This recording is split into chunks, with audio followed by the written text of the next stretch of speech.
David stood at the gate trembling, as an SS3 senior shouted, "A poor boy like you don't belong here, go back to the market and sell for your poor mother."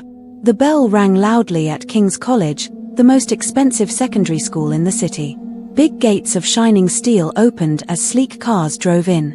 A convoy of black jeeps dropped a senator's son. Another boy stepped out of a Mercedes, chewing gum and laughing. Then a pink Lamborghini Urus rolled into the compound. All eyes turned.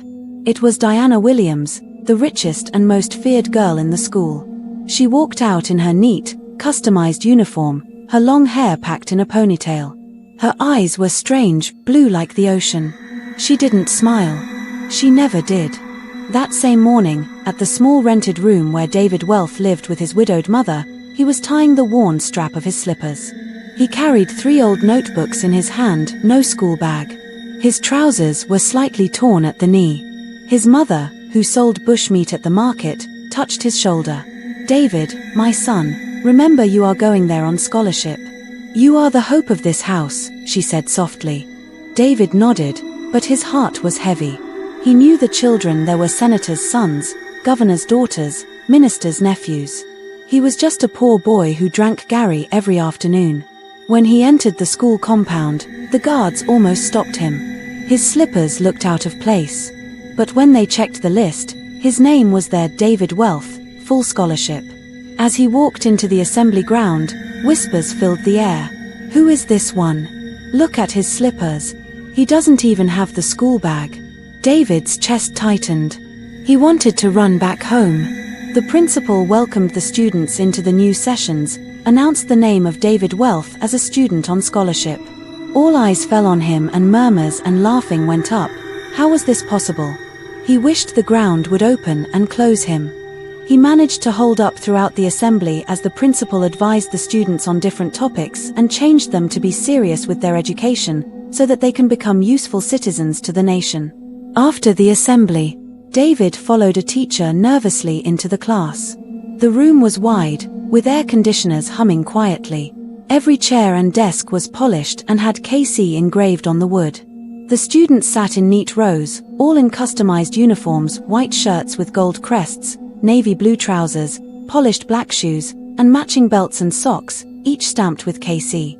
Their school bags, water bottles, and even pens carried the same brand. David looked at himself. Torn shirt. No belt. Slippers instead of shoes. His 3 notebooks in his hand looked like shame. The teacher stopped to the first row. "David, sit here, beside Diana Williams." Gasps filled the air.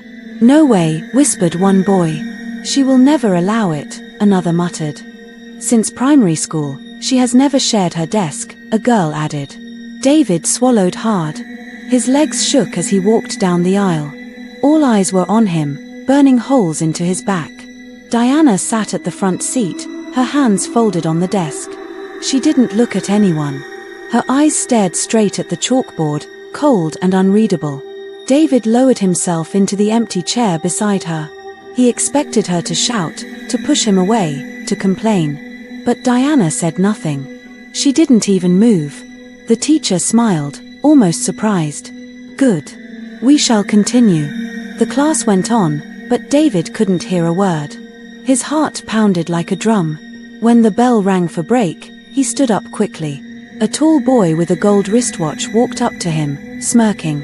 "You don't belong here," the boy sneered. "This is King's College, not the market. Go back to where you came from."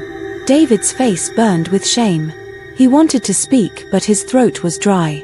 Then a fierce, thunderous voice broke the silence. "Shut up and get out of here."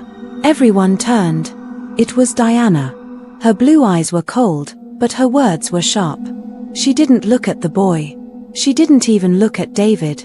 But she had spoken. And the whole class was surprised and went quiet. The break period was noisy. Students rushed out to the canteen, where food was served in trays too expensive for David to imagine. Laughter and chatter filled the air as boys compared sneakers and girls showed off their new phones. David sat quietly at his desk, pressing his stomach. He had no money, no food. At home, he usually drank Gary at this time. But here, everyone was eating fried rice, meat pies, and ice cream. He bent his head, hoping no one would notice. But they did. A boy named Kelvin, son of a senator, returned with a pack of food and placed it on David's desk. "Eat this," Kelvin said, grinning. David looked up in surprise. "Thank you," but before he could touch it, Kelvin poured the food on the floor. The whole class roared with laughter. "Bushmeat boy," Kelvin mocked. "Maybe you can lick it from the ground. That's how poor people eat, right?" David's throat burned. His eyes filled with tears, but he refused to cry. He clenched his fists. He wanted to disappear. Then, without looking up, Diana slid her own food tray across the desk. Jollof rice, chicken, and juice. She pushed it gently, without a word, her face blank. The laughter died. Kelvin's smile faded.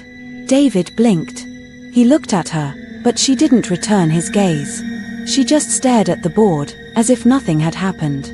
I can't," David stammered. But Diana's hand tapped the tray once, firm and cold.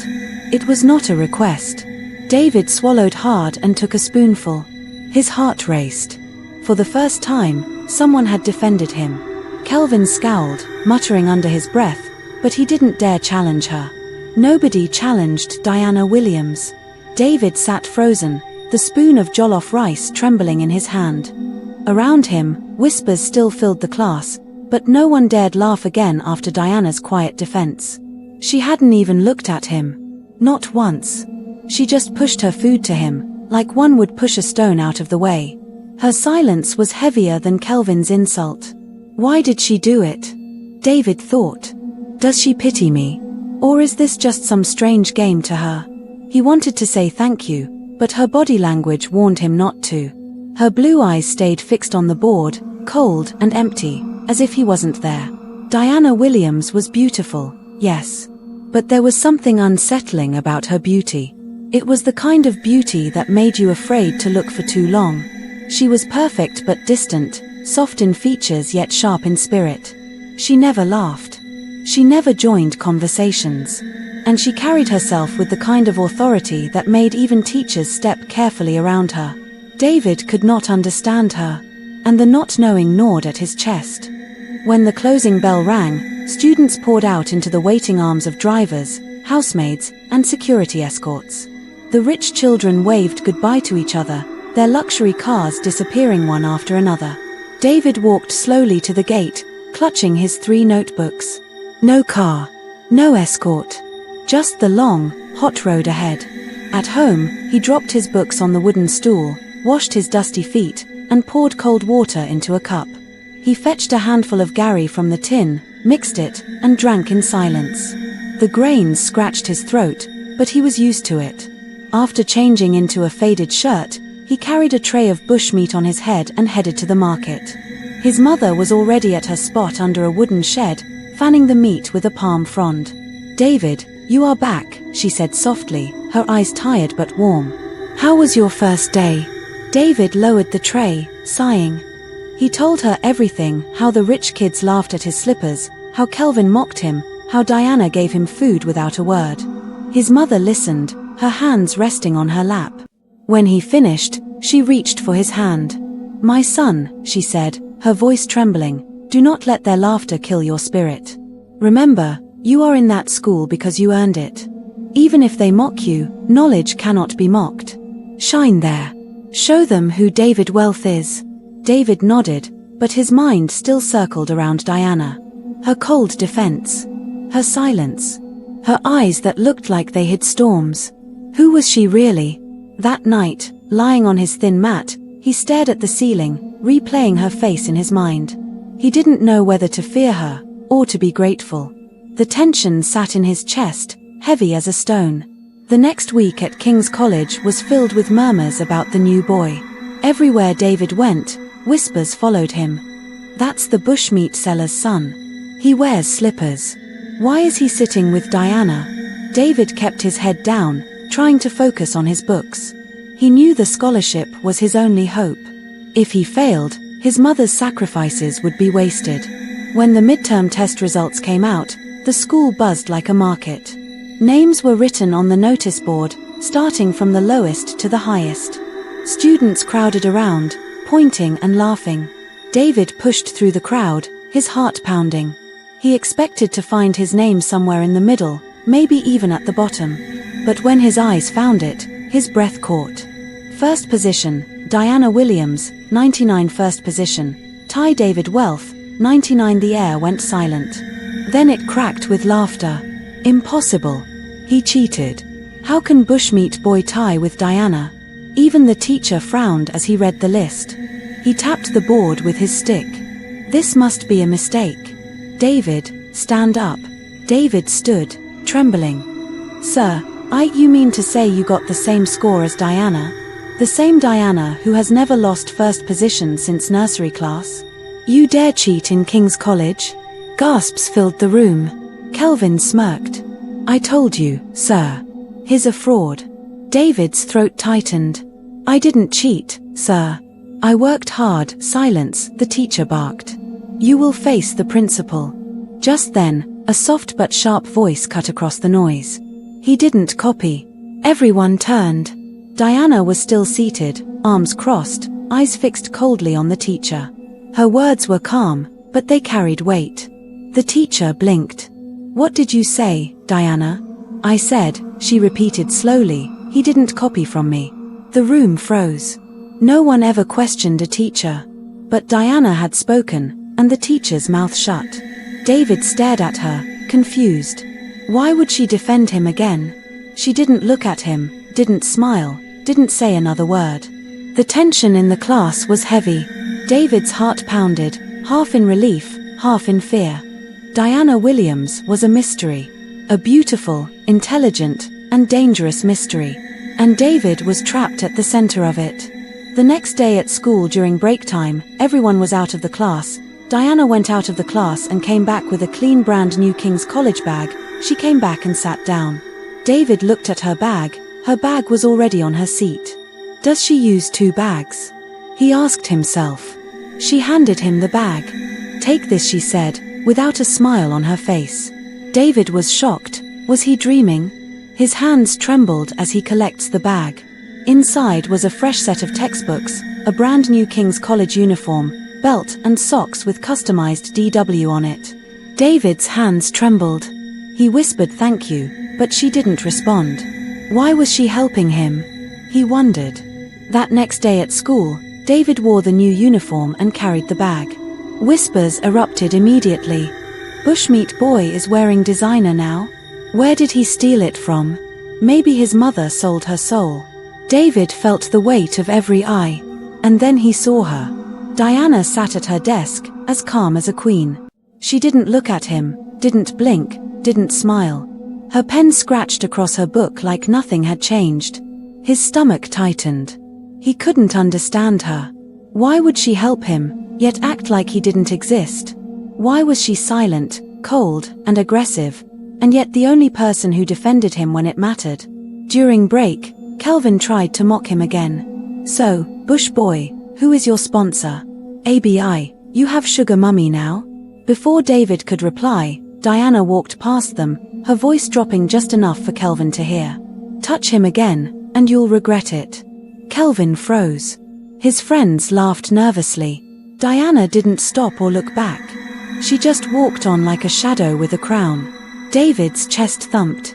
Was she protecting him? Or was he just a toy in her hands? That evening, after hawking bushmeat in the market, he narrated his day to his mother. She touched his shoulder gently. My son, she was surprised and worried, but said, God is lifting you, but you must be careful. Not every help is free. David nodded slowly. Her words sank into his chest like a warning. And as he lay on his mat that night, staring at the ceiling, he whispered to himself, Diana Williams, who are you, really? The notice board outside the assembly hall drew a crowd that morning. Students pushed and whispered as they read the neatly typed list. At the very top, in bold letters, were the names chosen to represent SS1 in the upcoming interclass debate. Diana Williams, David Wealth. The moment David saw it, his stomach dropped. No, this can't be, he muttered under his breath. Kelvin, standing behind him, laughed out loud. Perfect. The Bush boy and the Ice Princess. Let's see how long you last before she burns you alive. David tried to smile, but his chest was tight. He looked up and saw her. Diana. She stood a few feet away, reading the list with no expression at all. Not a blink. Not a smile. Not even a frown. Just that same calm, unreadable mask she wore every single day. When her eyes lifted and met his, David froze. The world around him went silent. She didn't say a word. She just walked away. Later that afternoon, the teacher called both of them to the front of the class. Diana, David, this is no joke. The whole school will be watching. You are representing SS1. Work together, or you'll both fail. Yes, sir, David said softly, though his voice shook. Diana simply nodded. As they left the classroom, David tried to speak. Diana, maybe we can, but she didn't let him finish. She slipped a notebook into his hand without looking at him and walked away. When David opened it, his mouth fell open. Every single point for the debate was already written down, perfectly organized, neatly arranged, with examples and counterarguments. The handwriting was sharp and straight, like the person who wrote it. At the very end, one sentence stood alone: "Don't embarrass me." David swallowed hard. He didn't know whether to feel grateful, scared, or angry. That evening, he returned home, drank his Gary in silence, and carried bushmeat on his head through the busy market. But even as buyers shouted and bargained, his mind was stuck on her. Why was she helping him so much? Why didn't she talk to anyone? Why was she both his savior and his nightmare at the same time? When he told his mother about being paired with Diana, she looked into his eyes and said softly, "Son, tread carefully. That girl is not ordinary." David shivered. He already knew. He felt it in his bones. And as he lay on his mat that night, he whispered to himself, if she's not ordinary, then what is she? The day of the debate came faster than David wished. The school auditorium was packed with students. The air buzzed with laughter, whispers, and the sound of polished shoes on the marble floor. Bright banners of King's College hung from the ceiling. SS2 and SS3 students leaned back in their seats with mocking grins, ready to see how the new scholarship boy would embarrass himself. David sat on the stage, knees shaking. His new shoes glowed on his feet, his neat uniform felt stiff and heavy, and his throat was dry. He could feel eyes drilling into him from every corner. Beside him sat Diana, calm, still, beautiful in her spotless uniform. Her blue eyes never moved from the stage curtain. It was as if the crowd didn't exist. The debate topic was announced: money is more important than education. SS2 went first, their speakers sharp and confident. The hall filled with claps and cheers. When it was David's turn to step forward, silence fell. As he opened his mouth, words stumbled out. His voice trembled. Laughter erupted from the audience. "Bushmeat boy is shaking," someone shouted. His hands sweated, his chest tightened. He was about to run off stage when a quiet tap on the table behind him froze him in place. He looked back. Diana. Her eyes were locked on him, piercing and cold, but steady. She gave a tiny nod. Just one. David turned back to the microphone. Something shifted inside him. He cleared his throat, clutched the notebook, and this time the words flowed. Point after point, argument after argument, examples so sharp the teachers began nodding. The crowd went silent. By the time he finished, he could hardly believe the applause that shook the hall. But then came the final speaker, Diana. She rose gracefully, walked to the microphone, and for the first time, the whole school leaned forward. Her voice was clear, strong, and commanding. She didn't just argue, she destroyed. Every point the opposing team had made crumbled under her words. She quoted books, history, and real-life events. When she concluded with, "Money without education is a loaded gun in the wrong hands," the entire hall erupted into thunderous applause. But then, Diana did something no one expected. She turned her head slightly toward David and said, loud enough for everyone to hear, "And let no one dare say my partner cheated to earn his score. He worked for it." The hall went silent. Then gasps. Then wild noise. David's chest tightened.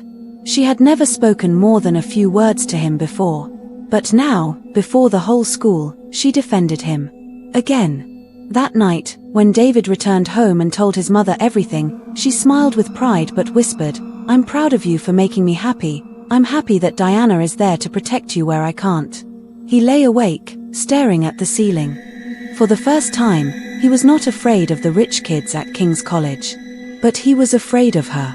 Diana Williams. The girl who was becoming his shield, and his biggest mystery. The debate victory shook King's College. For the first time in years, Diana Williams had shared her spotlight with someone else. And not just anyone, but David Wealth, the scholarship boy who once walked in with slippers and no bag. By the next morning, whispers filled every corner of the school. They're secretly dating. She bought him his new uniform. Why else would Diana defend a bushmeat seller?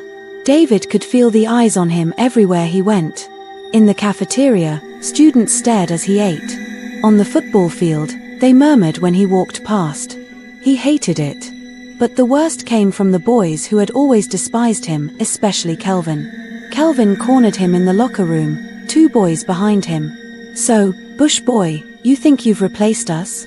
You think you belong here because Diana speaks for you?" David swallowed, gripping his books tighter. "I didn't ask her to, but Kelvin shoved him against the wall.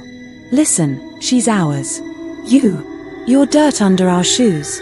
Stay away from her," or he raised his fist. Before the punch could land, the locker room door opened. Diana stood there, silent as ever. The boys froze. Her cold blue eyes swept over them like a blade. She didn't speak. She didn't have to. Kelvin's hand slowly dropped, and he stepped back. The others followed, muttering curses under their breath. Diana turned, walked out, and left the door open. David stood there, heart racing, trying to catch his breath.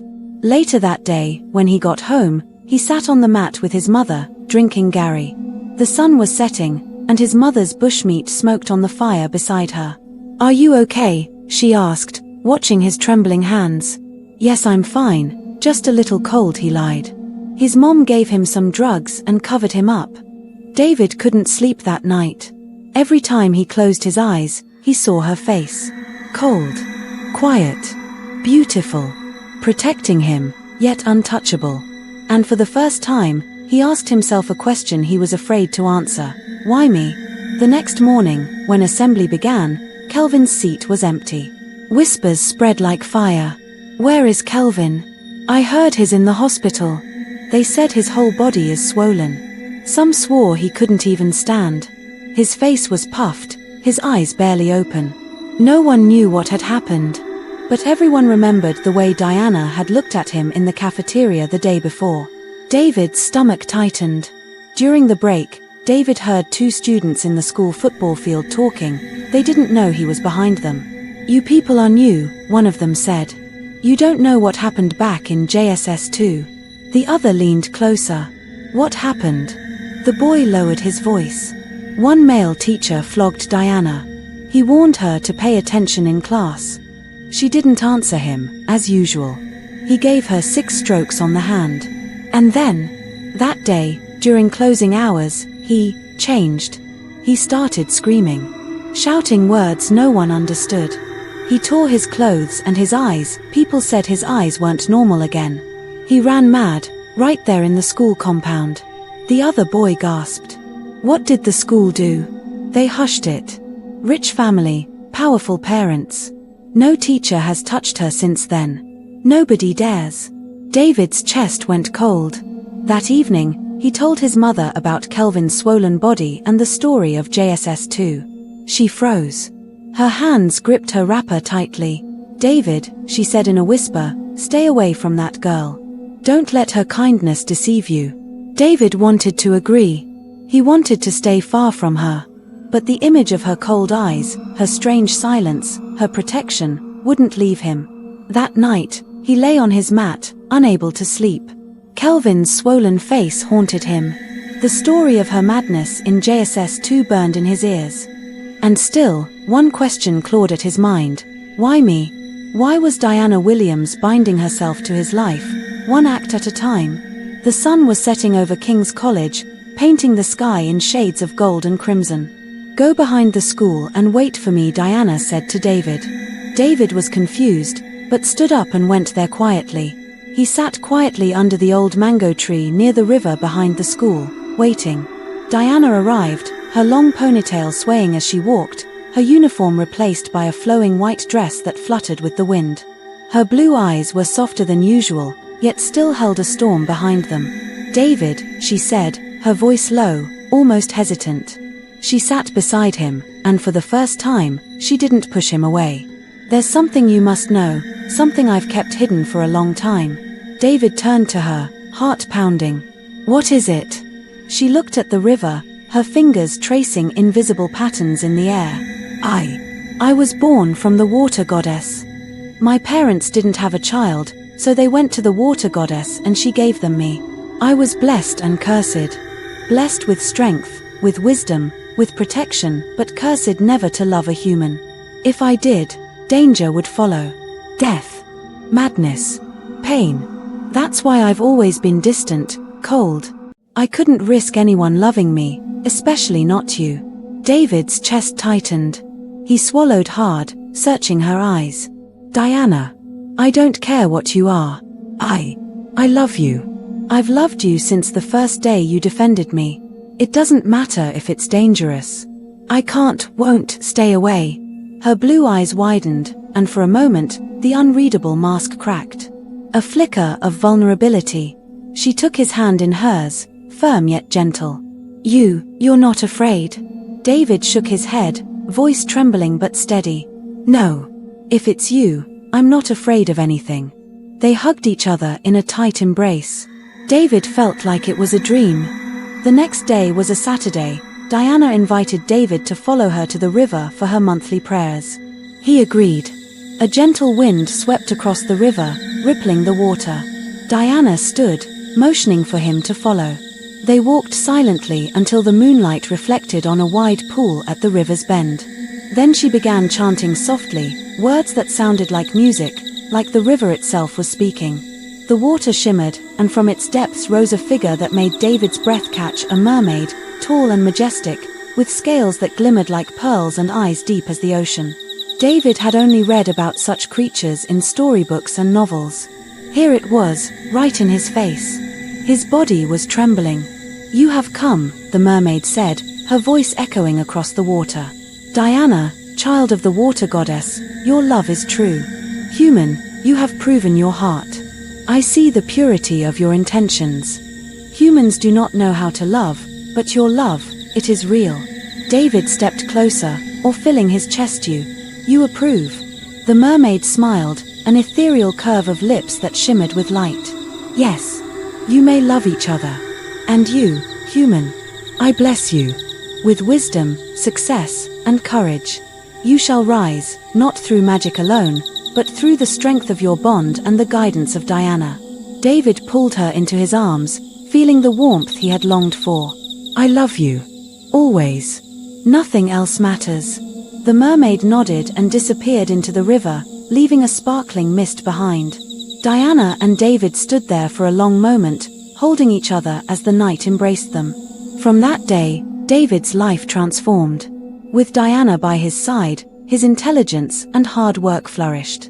He rose to the top in school, then in business, taking his mother out of poverty. Her guidance, her quiet strength, and the blessing of her lineage helped him navigate challenges that would have destroyed anyone else. Years passed. Diana changed from the ice queen that she was to a friendly lady.